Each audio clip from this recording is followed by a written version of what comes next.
एक बार फिर सहारा समूह के प्रमुख सुब्रत रॉय पर गिरफ्तारी की तलवार लटक रही है। Security and exchange board of India ने सुब्रत रॉय और उनकी 2 कंपनियों से 62,600 करोड़ रुपए जमा करने को कहा है।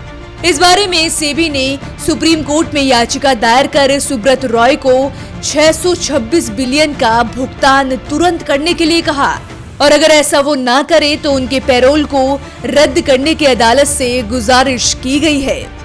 सारे समूह की 2 कंपनियों से 62,600 करोड़ रुपए के भुगतान के निर्देश के लिए बाजार नियामक सेबी ने सुप्रीम कोर्ट में आवेदन दायर किया है।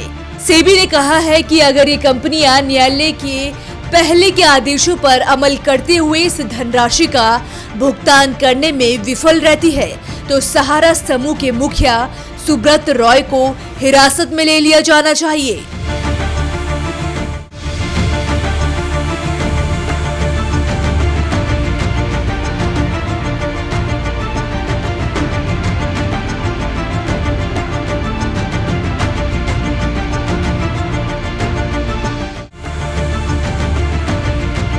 सुप्रीम कोर्ट में दायर याचिका में SCBI ने कहा है कि साल 2012 और 2015 में सुब्रत रॉय को कोर्ट ने आदेश दिया था कि वो 15% सालाना ब्याज के साथ निवेशकों का पैसा वापस करें, लेकिन सहारा की तरफ से ऐसा नहीं किया गया। साथ ही याचिका में ये भी कहा गया है कि पिछले 8 साल से सुब्रत रॉय की कंपनी ने निवेशकों को भारी नुकसान पहुंचाया है। SCBI के मुताबिक निवेशक परेशान हैं, जबकि रॉय जेल से बाहर आकर मजे कर रहे हैं। सारा समूह ने ईमेल के जरिए अपने एक बयान में कहा कि सेबी द्वारा ये पूरी तरह से गलत मांग है।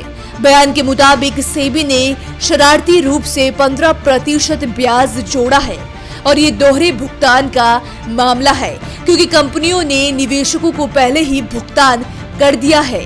बता दें कि मामला 2008-2009 की सुब्रत रॉय की 2 कंपनियों की है, जिसमें सहारा इंडिया रियल एस्टेट कॉरपोरेशन और सहारा हाउसिंग इन्वेस्टमेंट कॉरपोरेशन लिमिटेड ने लोगों का पैसा अवैध तरीके से बॉन्ड के जरिए जमा किया था। इस मामले में सुनवाई के बाद कोर्ट ने आदेश दिया था कि निवेशकों के 17,000 करोड़ रुपए ब्याज सहित 24,000 करोड़ रुपए लौटाए जाए। इस आदेश का पालन करने में सहारा समूह नाकाम रहा। इसके बाद सुब्रत रॉय को जेल जाना पड़ा था।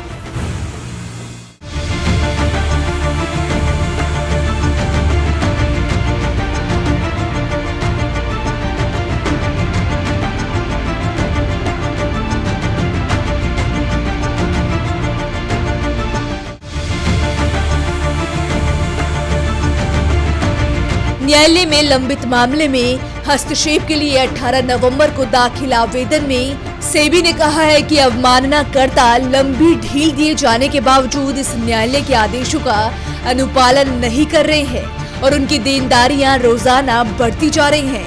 आवेदन में कहा गया है कि न्यायालय द्वारा 6 मई 2016 के आदेश के तहत जिसे समय समय पर बढ़ाया गया, अवमाननाकर्ता हिरासत में दी गई रिहाई का आनंद ले रहे हैं, लेकिन उन्होंने इस न्यायालय के आदेशों पर अमल का कोई प्रयास नहीं किया है।